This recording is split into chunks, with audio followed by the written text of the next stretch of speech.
Hello, good morning students.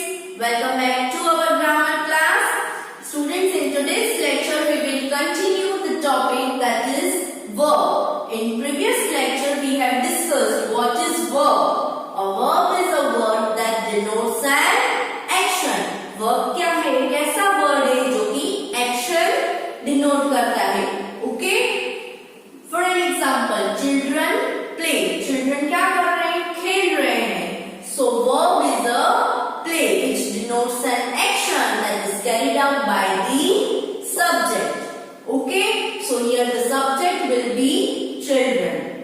Okay students, in that the verbs are of two kinds. Principal verb means main verb and second auxiliary or helping verb. Okay, in previous video we have discussed the main verb. What is principal verb? In that we have also discussed it two kinds, that are intransitive verb and the transitive verb. So let's revise what is transitive and what is intransitive.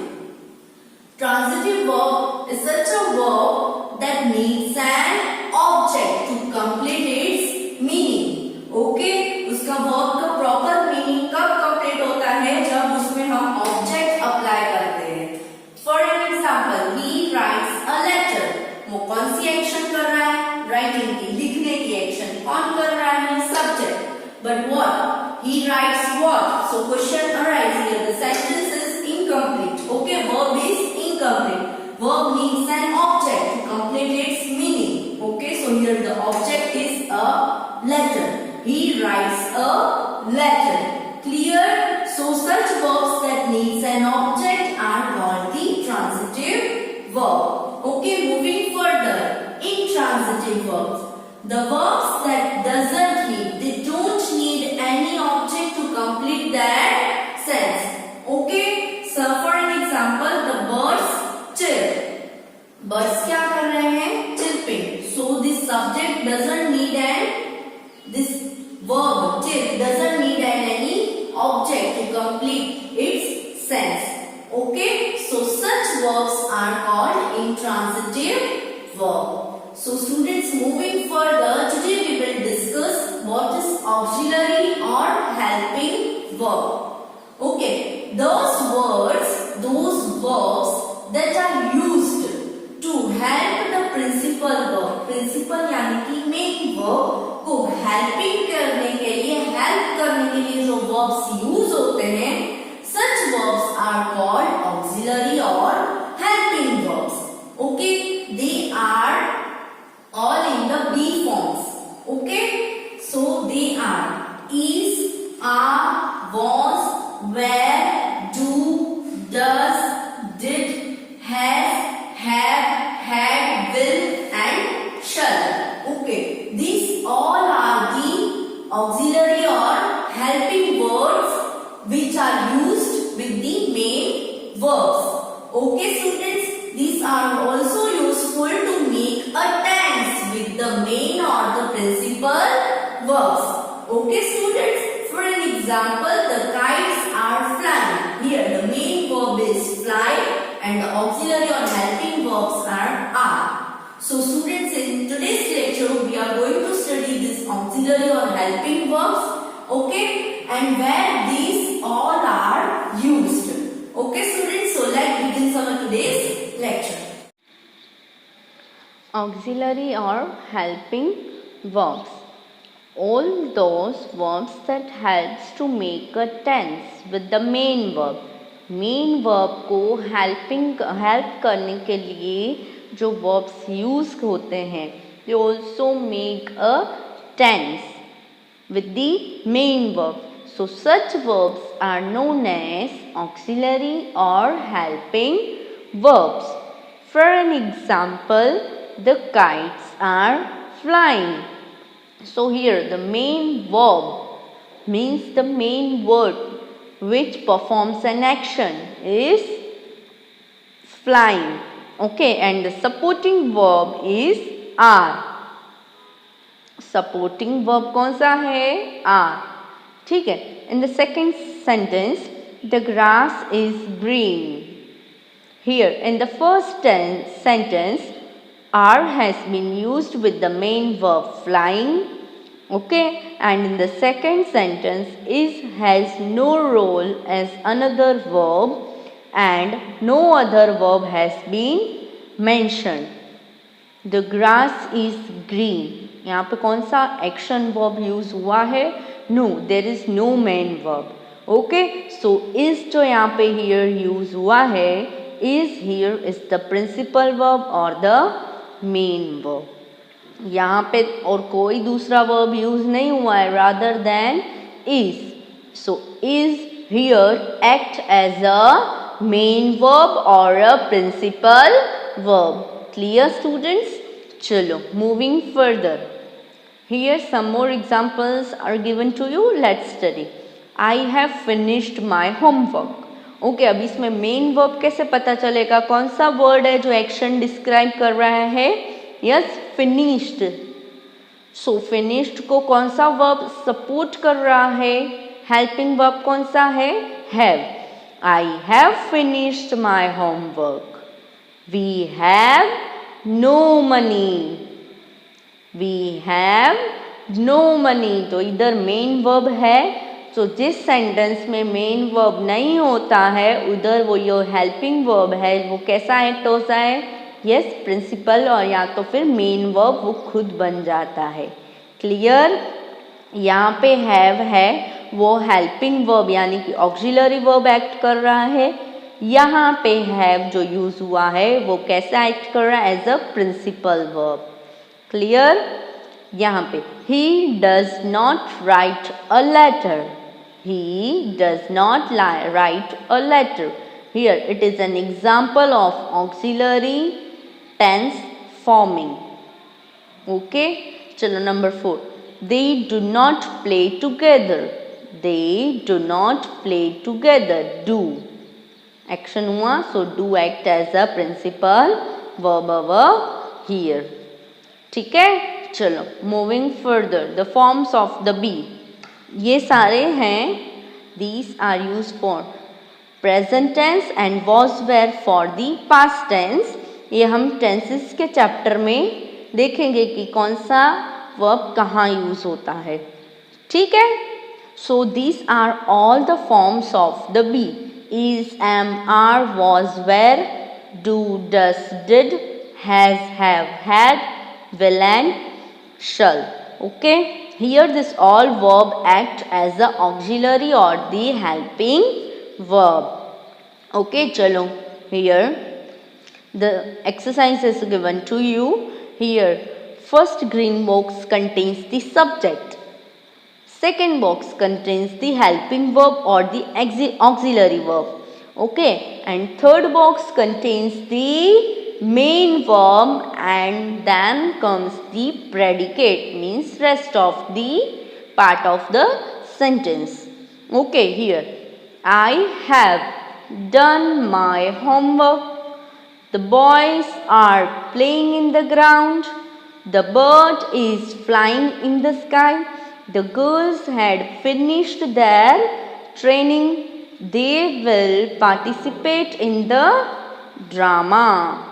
Okay, so these all, like this way the sentence is formed. First the subject, then comes the helping or the auxiliary verb, and then comes the main verb, and then the rest of the part of the sentence. Okay students, I hope now is it clear to you. Okay, chalo, now let's study where these auxiliary verbs are used. Let's study in detail, that is, are and am कहाँ पे use होते हैं. तो we use is, am and are when we speak about something that is taking place, that is in the present tense. कौन से tense में use होते हैं? प्रेजेंट टेंस मीन्स जो अभी हो रहा है. ठीक है, for an example, I am playing with my teddy bear. I am working on my project. Okay, so I के साथ एम आता है. We use is with the pronoun such as. Is किसके साथ यूज होता है? यस, कोई singular name हो उनके साथ। एंड प्रोनाउन कौन से? He, she, it with all the singular nouns. Singular nouns के साथ इज यूज करते हैं, जैसे कि she is a beautiful girl, he is having his breakfast. Okay, चलो moving further. Now we will learn the use where we use are. Are कहाँ use करते हैं? तो we use are with the pronouns such as we, you, they and with all the plural nouns. Pronoun कौन से? We, you, they and plural noun के साथ, सभी plural noun के साथ हम लोग आर यूज करते हैं। For an example, we are going to the market. The girls are dancing on the stage. Okay, चलो now moving further, कौन से auxiliary verbs आ रहे हैं? Was were। जैसे हमने am is are कहाँ देखे थे? प्रेजेंट टेंस में, यानी कि जो चीजें हो रही है। ठीक है ना, was were कहाँ पे आएंगे? तो we use was and were with the something that already happened, जो already चीज हो चुकी है उसके साथ हम was and were यूज करेंगे। ओके, सिमिलरली जैसे आगे इज आया था प्रोनाउन के साथ, कौन से प्रोनाउन के साथ इज आया था? ही, शी, इट, यानी कि सिंगुलर नाउन।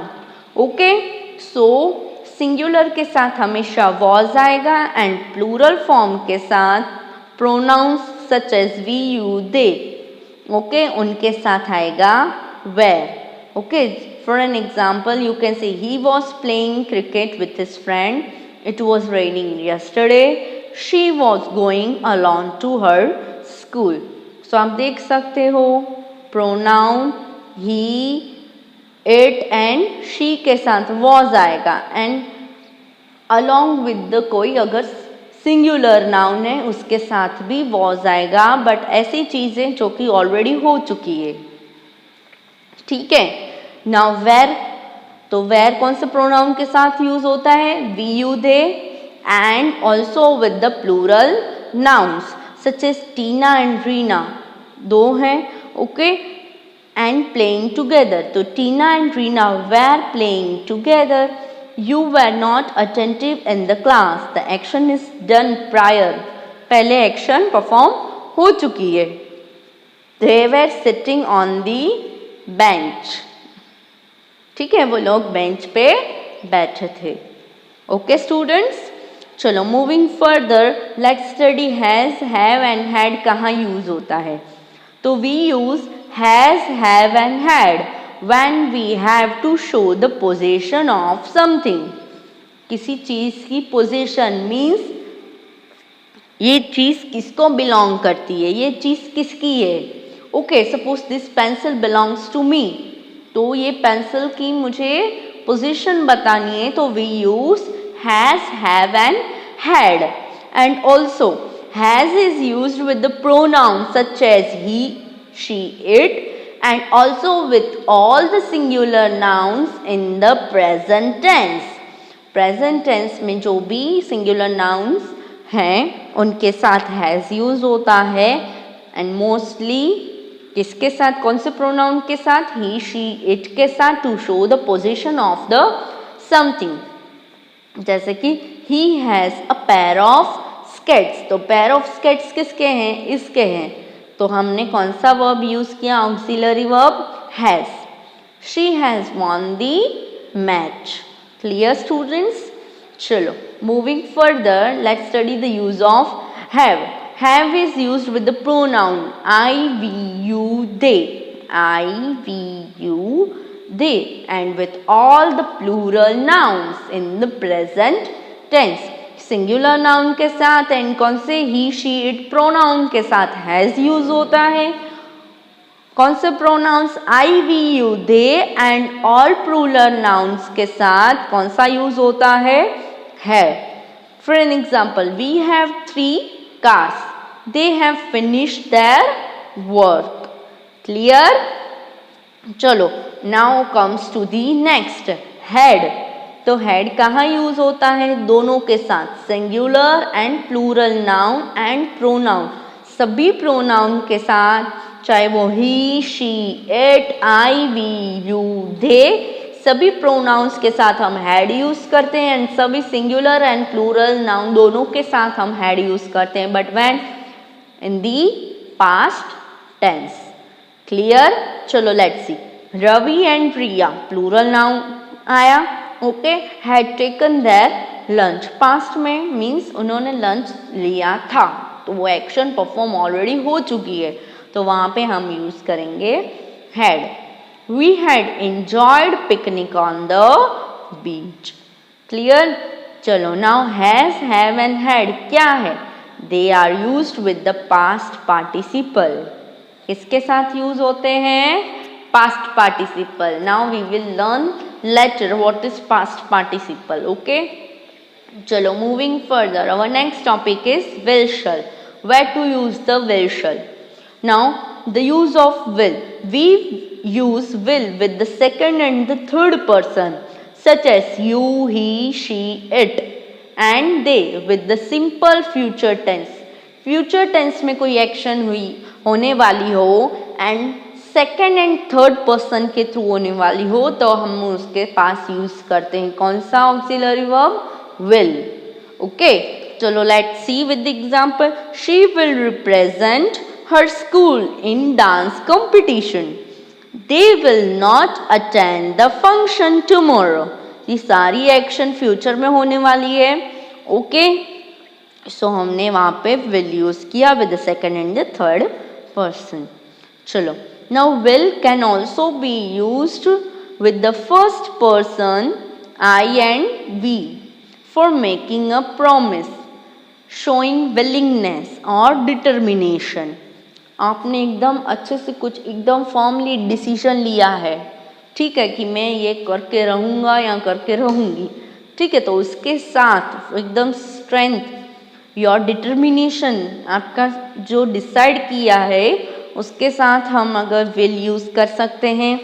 आप अगर किसी को कोई पक्का वाला प्रॉमिस दे रहे हो कि हाँ मैं ये करूँगी या करूँगा, तो उसके साथ, and also for showing the willingness, willingness means agreed, कि आप किसी के साथ अग्री हुए हो फ्यूचर में वो काम करने के लिए, ठीक है, तो इन सब के साथ यूज होता है विल, कि I will surely call, I will get the first position in the final examination means determination. यहाँ पे आया I will surely call means promise किया कि मैं तुम्हें पक्का कॉल करूँगा। We will go to see the gateway of the India, ठीक है, डिटर्मिनेशन हुआ कि हम जाएंगे एक दिन, है ना, तो वहां पे विल यूज होता है, ठीक है। चलो moving further, sorry, we use will with the second person to make the interrogative. Now to form the interrogative sentence which are in the future tense, okay, we will use will. Will you take part in the race? Race में तुम part लोगे तो will. Will you please give me your book? Okay, to frame the interrogative sentences with the second person, we use will as the auxiliary verb. Now moving further, where we should use shall. So we use shall with the first person I and we for the simple future tense. Simple future tense के साथ हम लोग shall will shall use कर सकते हैं, but first person के साथ I and we. I shall cook the food by evening, we shall go to the Mumbai in the next month. Okay, first person है, आप खुद बोल रहे हो, फ्यूचर टेंस में आप कोई एक्शन परफॉर्म करने वाले हो तो we will use shall. Clear? Also with the second और थर्ड पर्सन, सेकेंड और थर्ड पर्सन के साथ भी आप शल यूज कर सकते हो, बट कब? When you have to make a command और थ्रेट और प्रॉमिस, किसी को कमांड करना हो, ठीक है, किसी को डराना हो, किसी को प्रॉमिस करना हो, तो you use shall with the second or the third person. If you do not come on time, you shall miss the train. They shall be taking part in the Republic Day parade. Clear? Chalo. Now also to frame the interrogative sentence with the first person talk in the simple future tense. First person के साथ आप कुछ भी कर रहे हो future में action तो उसके साथ shall यूज होता है to frame the interrogative questions बनाने के लिए. तो shall we go to boat race tomorrow? Shall I sit on the chair? Okay so यहाँ पे shall यूज होगा फर्स्ट पर्सन के साथ. ठीक है, चलो now let's study further. Our next topic is strong and the weak verbs. Strong verbs, the verbs that form in their past and past participle by altering the vowels in the spelling. अभी हमें tenses verbs form करने हैं कौन से में? Present, past, past participle and present participle. Okay so ये framing के लिए सॉरी फ्रेमिंग के लिए जो हम अल्टरेशन करते हैं यानी कि वॉवल्स को ऐड या रिमूव करना होता है स्पेलिंग में, तो present without adding. Here the verbs that form their past tense or past participle, past and past participle बनाने के लिए हम लोग अल्टर करते हैं क्या? vowels in the spelling of the present without adding d or ed. हम generally past form बनाना होता है तो हम प्रेजेंट टेंस में ed या तो फिर d ऐड करते हैं और वो पास्ट या पास्ट पार्टिसिपल वर्ब फॉर्म बन जाता है. ठीक है, बट ऐसे वर्ड्स हैं जिसमें हम ed और d ऐड नहीं कर सकते, उसमें कुछ वॉवल्स का चेंज आता है, तो such verbs are called the strong verbs. जैसे कि आप देखो ब्लो है तो यहाँ पे वॉवल को चेंज करना है, ओ में से ई करना है to form the past form and to form the past participle some words are to be altered. ठीक है, चेंज आता है. जैसे कि नेक्स्ट है गिव, तो पास्ट होता है गेव एंड पास्ट पार्टिसिपल होता है गिवन. ठीक है, चलो नाउ वीक वर्ब्स यानी कि दोज वर्ब्स जिसका हमें पास्ट एंड पार्टिसिपल बनाना हो तो हम उसमें डी, ईडी या तो फिर टी ऐड करते हैं. किसमें? प्रेजेंट वर्ब होता है, प्रेजेंट टेंस में जो वर्ब होता है उसमें हम डी या तो फिर ईडी ऐड करते हैं वो वर्ब में. क्लियर?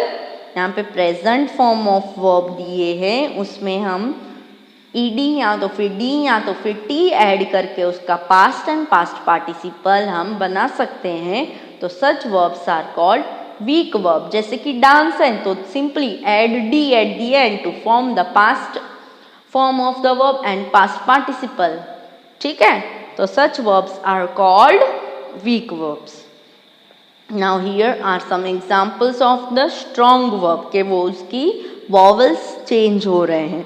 जैसे कि ये abide, abode, abided and present participle आता है ing form में abiding. ठीक है स्टूडेंट्स? ओके, तो start read this all verbs. Okay, आपको ये सारे strong verbs present, past participle and present participle आपको सब ये लर्न करके आपको अपनी बुक यानी कि फेयर नोट में ग्रामर की यहाँ तक आपको पेज नंबर 37 से लेके पेज नंबर 42 तक आपको फेयर नोट में यहाँ तक आपको पहले रीड करना है and then you are suppose to write once in your grammar fair note and twice in your rough note. Okay students? Okay?